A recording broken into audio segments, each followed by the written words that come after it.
अध्याय 14। तारा तैयार होने के लिए प्रभा की प्रतीक्षा कर रही थी। कई सप्ताह की वर्षा के पश्चात पहली बार धूप निकली थी और धरती नवजात शिशु के समान निर्मल लग रही थी।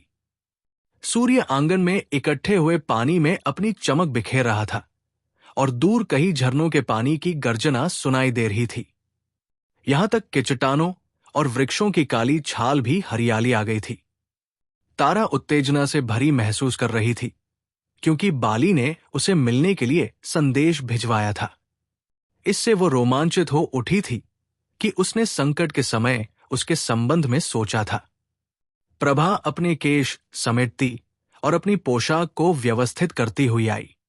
उसने पल भर प्रतीक्षा की कि शायद तारा उसकी प्रशंसा करेगी। ऐसा प्रतीत होता है कि तुमने किसी पर बिजलियां गिराने के बारे में सोच रखा है। तारा हंसी। हाँ, जैसे वो मेरी परवाह करता है, तारा ने दर कहीं देखते हुए कहा। तारा इस विषय पर और कुछ नहीं बोलना चाहती थी। ये बहुत हास्यास्पद भी था और दखद भी कि प्रभा जितना अधिक सुग्रीव को अपनी ओर आकर्षित करने की कोशिश करती थी, उतना अधिक वो उसके प्रति उदासीन था। तारा मन ही मन कामना कर रही थी कि सुग्रीव प्रभा के प्रेम में पड़ जाए। उस लड़की को उसकी आवश्यकता थी। वो जानती थी कि सुग्रीव उसकी ओर क्यों नहीं आकर्षित हो रहा था, और इस बात ने उसे असहज कर दिया था। तारा ने ये उसकी आंखों में देखा था।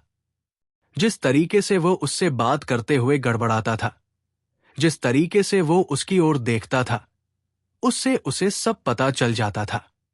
वो उसकी ओर आकर्षित होकर उसकी झूठी प्रशंसा कहती थी, और कई बार वो केवल ये देखने के लिए उसके सामने प्रेम प्रदर्शित करती थी कि क्या बाली को इससे जलन महसूस होती है। लेकिन बाद में उसे अपने इस कृत्य के लिए अपराध बोध महसूस होता था, क्योंकि बाली ने कभी उसकी ओर ध्यान नहीं दिया था। वो सुग्रीव को झूठी आशा बंधा रही थी, और इस प्रकार वो प्रभा को भी चोट पहुंचा रही थी। हर बार वो प्रतिज्ञा करती थी कि वो बाली के प्रति अपनी भावनाओं को सुग्रीव के सामने स्पष्ट कर देगी। हालांकि वो कभी भी ऐसा नहीं कर पाई, क्योंकि वो स्वयं अपने लिए बाली के प्रेम के प्रति आश्वस्त नहीं थी। दोनों सखियां जंगल से होकर नगर की ओर जाने वाले मार्ग पर चुपचाप चली जा रही थी। तारा ने हमेशा के समान विनोदप्रियता लाने की कोशिश की, लेकिन प्रभा ने एकाध शब्द में ही उसकी बात का उत्तर दिया। जब उसकी सखी बोली तो तारा अनुमान लगा सकती थी कि वो जबरन बोल रही थी। उनकी बातचीत जंगली जपा कुसुम फूलों की खूबसूरती पर आकर रुक गई, जो मार्ग के किनारे लगी झाड़ियों पर खिले हुए थे। और इसके अलावा वे आमों के बारे में भी बात कर रही थी कि कैसे वे इस मानसून में आम नहीं खा पाए थे, और बीच बीच में असहज कर देने वाली चप्पियों के बारे में भी व्यर्थ सी बातें भी कर रही थी। तारा जानती थी कि उसे इसलिए बुलाया गया था कि उस समय नगर में एक संकट आया हुआ था। नल और उसके लोगों ने काम बंद कर दिया था, क्योंकि उन्हें मजदूरी का भुगतान नहीं किया गया था, और भोजन की सारी व्यवस्था भी समाप्त हो गई थी। नदियों पर स्थित जंगलों में बाढ़ अपना रौद्र रूप दिखा रही थी, जिसके उफान में कई वानर गांव या तो जलमग्न हो गए थे या बह गए थे।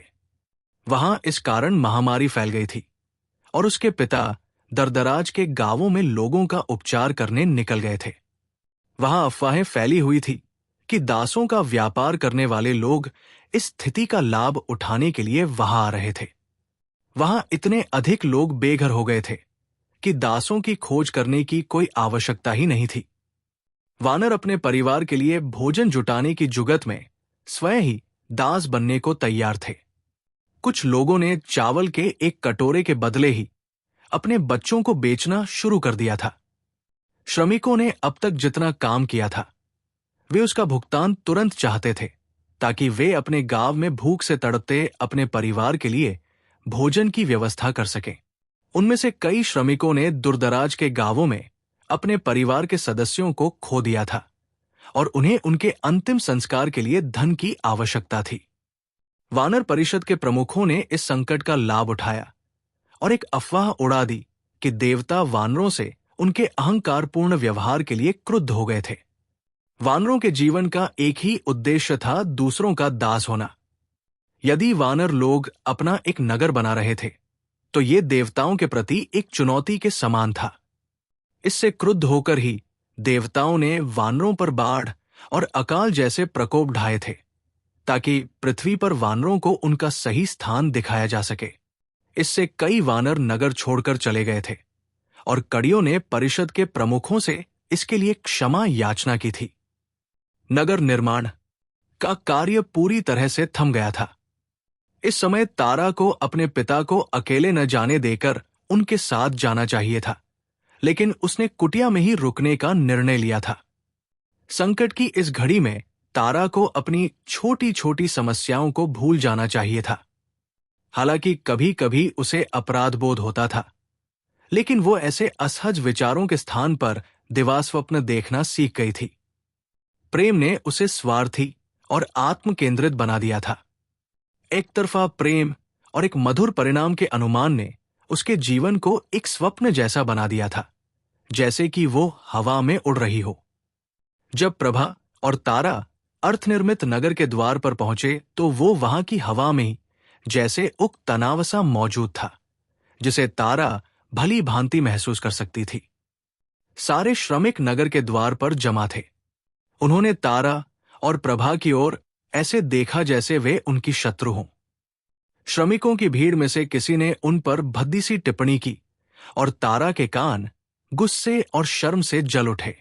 उसकी इच्छा हुई कि वह उस टिप्पणी का उत्तर दे, लेकिन उसके पास उनसे उलझने का समय नहीं था। सबसे पहले उसे बाली से मिलना था।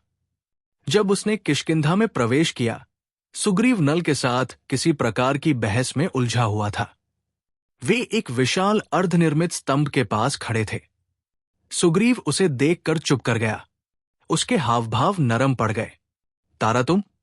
बाली कहाँ है? तारा ने उसके प्रश्न को अनसुना करते हुए पूछा।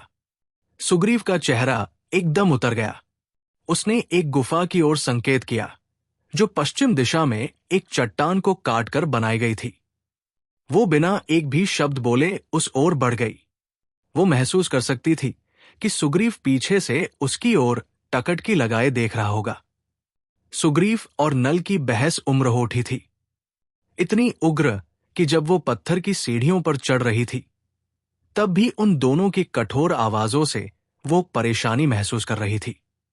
ऊपर चढ़ते हुए उसके दिल की धड़कन तेज हो गई थी। नमी से भरी हवा उसके बालों में सरसरा रही थी। तभी एक चुभती हुई शिला पर उभरे पारिजात के एक वृक्ष से उस पर फूलों की बरसात हुई। मुझे ऐसा महसूस हुआ जैसे एक दुल्हन अपने नए घर में प्रवेश कर रही हो। उसने सोचा और शर्मा उठी। उसकी आंखों ने गुफा के अंदर फैले अंधेरे में अभ्यस्त होने की कोशिश की। ये एक विशाल गुफा थी, जो उसके मुहाने से छनकर आ रही सूर्य की रोशनी से प्रकाशित हो रही थी। तारा ने जब गुफा के भीतर कदम रखा तो उसे महसूस हुआ कि ये स्थान किसी राक्षस के मुख के समान था। उसे लगा कि कोई राक्षस उसे पूरा का पूरा निगल रहा था और किसी भी पल वह राक्षस अपना मुख बंद कर लेगा और हमेशा हमेशा के लिए उसे खा जाएगा। भूमि नम थी और उसमें से सौंधी महक उठ रही थी, जो हवा में व्याप्त थी। इस तरह के नगर का निर्माण कौन करता है?